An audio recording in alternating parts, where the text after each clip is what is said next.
Welcome everyone to the Chubby Gourmet. Today I'd like to introduce you to my special guest, David Miller. David is an independent Cutco kitchen specialist. And I will mention, I personally have been a Cutco user for over 20 years, and these knives are super sharp. David is my personal kitchen concierge in my own kitchen, and he could be yours too. Thanks for having me, Rich. My pleasure. You can find him on Instagram at Knife Guys Finish Last and his website, www.knifeguysfinishlast.com. Now, David, why do Knife Guys finish last? I would think you finish first. Well, I finish last because I put my customers first. Ah, good one, Dave. He's quite the authority on all kitchen products, especially knives, and he's been with the company for over 20 years, I think, with Cutco. Yeah. Quite impressive. Today we're going to go over important things that you need to consider when you're choosing knives for your own kitchen. Which ones are essential for the right job, use the right tool for the right job, and a couple of cutting techniques. And as always, if you like what you see, please remember to subscribe and hit the notification bell so when we upload new stuff, you're made aware of it. So Dave, it's a pleasure, as I said, to have you join us today. Thank you for your time. And when it comes to knives, I gotta say you're certainly a cut above the rest. There you go. What do you have for us today, Dave? Yeah, well, thanks again for having me. Today we're going to cover the basics of cutting tools that you'll need to get started in the kitchen, the types of cutting boards that you're going to use, what types are best for safety, keeping things sanitary, etc. Things to look for in selecting those. We're going to cover the types of knives necessary for your basic needs. We're going to cover the construction and features to look for in high quality knives. And we'll cut a few things for you, which includes a new technique on cutting a tomato that you may not have seen before. So let's dive in. Starting with cutting boards, I think. Yes. Alright, so in terms of having a good cutting board, you want something that's going to be safe in your kitchen so that it's not going to be sliding around on the countertop. So whichever brand that you go with, you want something that has good legs on them, little feet. These are like a plastic type right here. The Cutco brand, we use little rubber pegs on them. You just don't want something to be sliding around on your countertop. That's going to be unsafe for you. You also do want something that's going to be sanitary.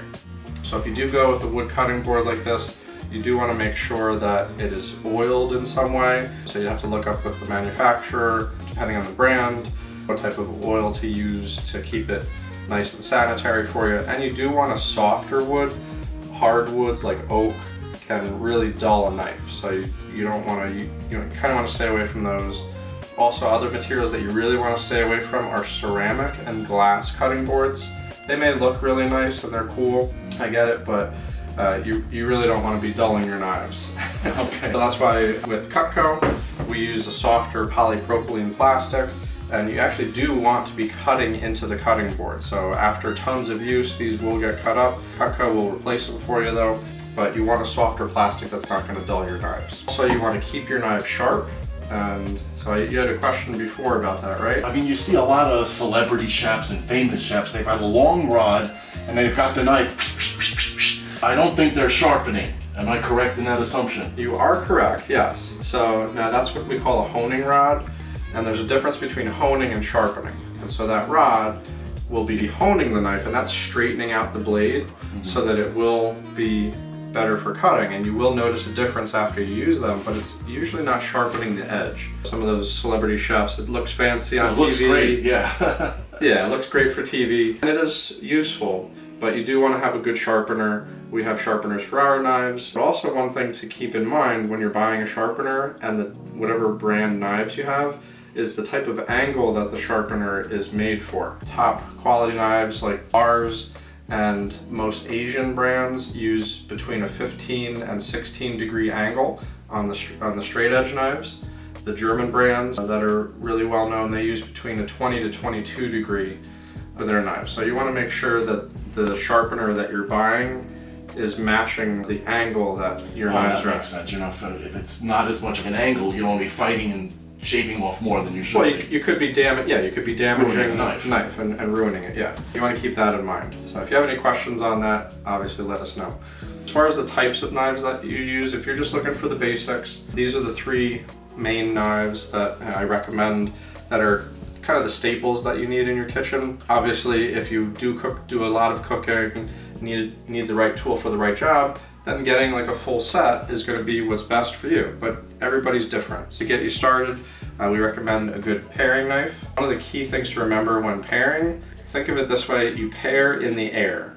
It's a cheesy way to remember it, but you typically don't want to be using it on the cutting board because you're going to dull it really quickly, especially if you use a paring knife a lot. Pairing in the air will help, and it's actually safer for you as long as it's a sharp knife too, so keeping them sharp. So paring knife for your small fruits and vegetables. Think of using a paring knife is going to be based on the size of the food that you're cutting. So if you're cutting a small strawberry, cutting a lemon, a lime, kiwis, this would be perfect for something like that. If you're getting bigger to like a grapefruit, this isn't really going to cut all the way through a grapefruit or mango. This might be a little bit too small for that. So depends on what you're cutting. You do want a good, tomato knife, a good utility knife, all-purpose knife. This is what we have for you there, our trimming knife. And the utility, what you're calling utility, has the serrated. It's always a serrated knife, right? Not the straight edge. For a tomato, you do want to be using a serrated knife because of the way the skin is on the tomato. Because if it's a straight edge, it's going to slide. Will it cut? Sure, but usually it can smush the tomato when you're trying to cut with it. And the teeth on a serrated edge are going to actually saw through that thick skin, so it's going to be better for you. Makes sense. We do offer this in a straight edge version as well, though. So if you prefer straight edges, and then every chef needs a good chopping knife. So this is our petite chef knife. We do have different sizes, and there are many other brands out there that have different styles and shapes, but this is the traditional size where you're using the point on the cutting board, and you're using the rocking motion to do the chopping as you're cutting your food, and all that. So, and safety, the 2 fingers back and middle finger ahead, as a guide, right? Yep, we'll go over that when we're cutting the food. Excellent. Then as far as the construction of the knives, obviously you want something that has good high quality steel. That's going to help the edge retention stay sharp a lot longer. So you do want a good high grade steel. With Cutco we use 440A steel, which is one of the higher grades that will stay sharp for a long time, but also it's easy to resharpen. So that's why we use that. You do also want a knife that has the full tang construction where the blade goes all the way through the handle. That's a safety feature because if it's halfway through here, it's not supported as well. It can break easily and come apart. And then you want something that has good quality of the rivets. Brass is one of the most popular metals used in rivets.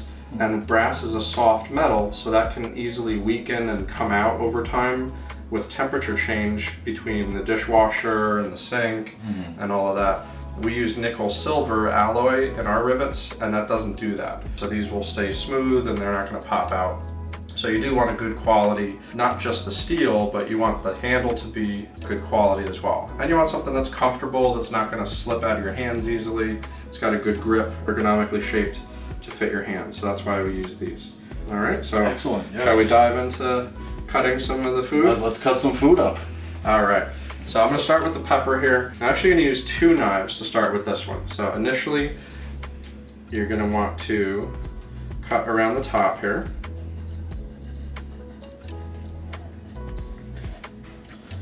And just cut this right off. There we go. Put that off to the side. And then you also want to cut the bottom part too. You'll see why. This is a little smaller of a pepper, and then once you get this right here, you want to actually take out the seed pod right here. And nice. That's why you cut both ends off. It's easier to take the seed pod out. This makes it easy to take that right out. Throw that right away. And then what you're going to do is cut down one side right here, and you're going to open it up like this. Obviously you'll clear the seeds out, especially if it's a hot pepper. Those seeds can be deadly.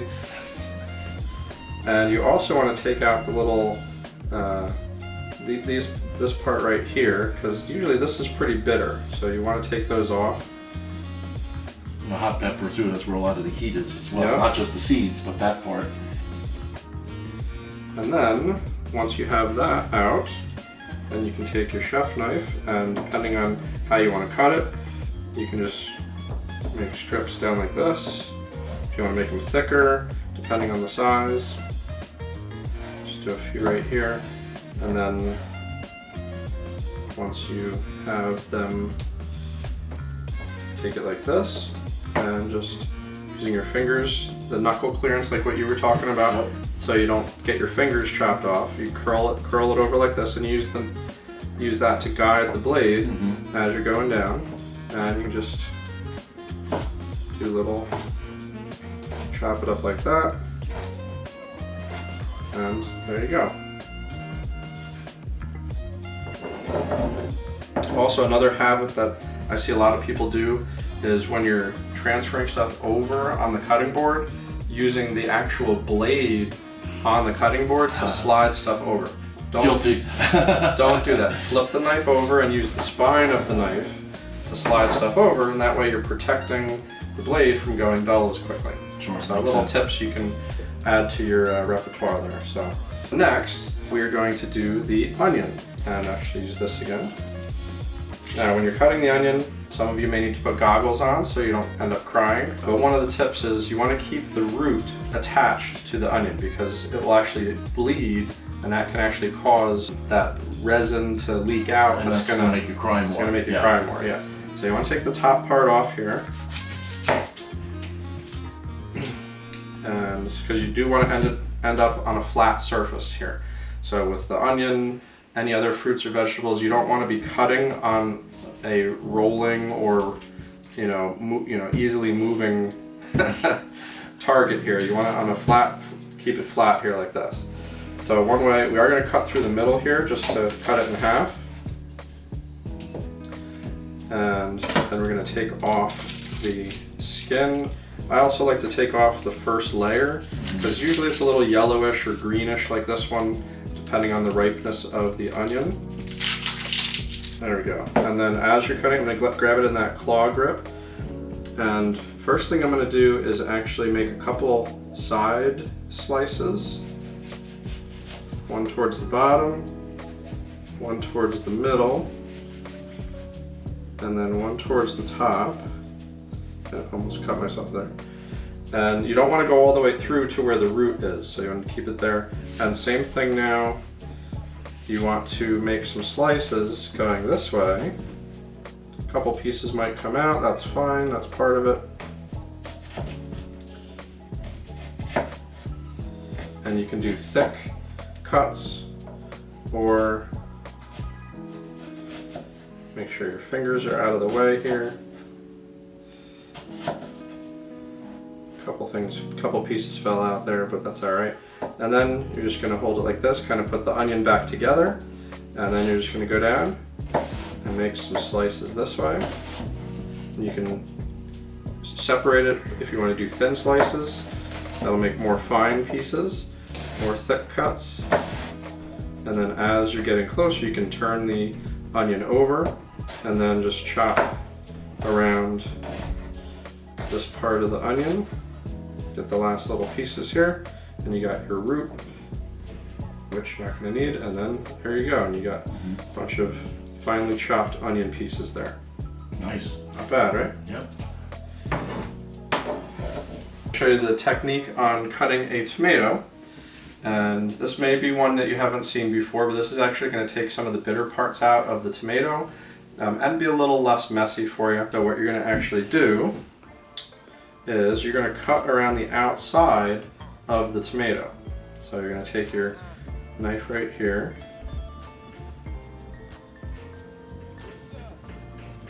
and cut around the curve down to the base, and you're going to see kind of like the sections of the tomato, and then you're just going to go along the next side right here, and you're going to look for, now that it's cut open, you can see how much, how thick the tomato is, so you can tell a little bit better how to cut around.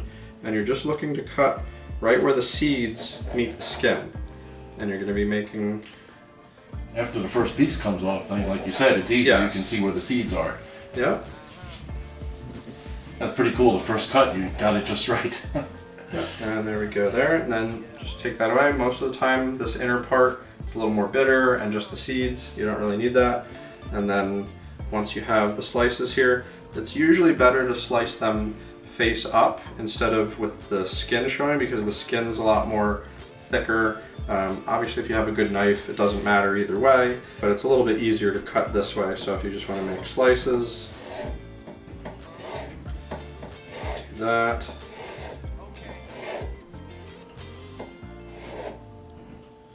And there you go. And then if you're going to put it in a salad, you could toss it in like that. You could chop it up a little bit more. You could use a chef knife if you need to, if you want to dice it a lot more. And there you go. True, I never saw a tomato cut that way. And last but not least, you want to do some basil here. And this is I always say it wrong, it's the chiffonade, right? Chiffonade, yes. Chiffonade. Grab the chef knife to do the chiffonade. This is a pretty cool way to add some basil to any salads. You can even do it for mixed drinks that you're making. And all you're gonna do is stack up the leaves. These are pretty big ones, so this is good. And you're just gonna roll it like this. You can roll it the other way as well if you want to.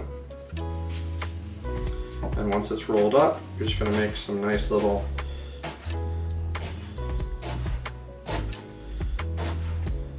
and you can do thicker ones if you want to do thin ones, depending on what you're using it for.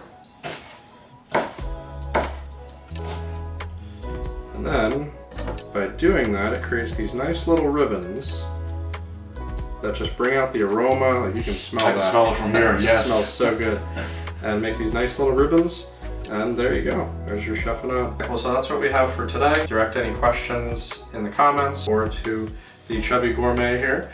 So I'll give it back to you, Rich. Dave, one thing I wanted to mention, being a customer for 20 plus years of Cutco, one of the most awesome things about these knives, they're already great knives, but there's a lifetime sharpening service provided for the knives, which is, believe me, you'll use it. And a lifetime replacement, like they call it a forever guarantee. If you ding the tip of the knife, you do whatever to the knife and damage it in any way, Cutco will replace it anytime for life. So sharpening forever, replacement forever. It's it's great to know that you have that luxury after you've invested in such quality knives. Dave, I wanted to thank you for being on the show today. You were very informative, very helpful. I'm sure many people learned a lot from what you were saying. Very entertaining as well. And I just want to say to the audience, thank you for being with us today. Don't forget, if you like what you see, please like and subscribe, comment below. We love hearing from you. And I will leave links to Dave's website, his Instagram, and everything that you can get in touch with Dave. Knife Guys finished last. On that note, hasta lasagna.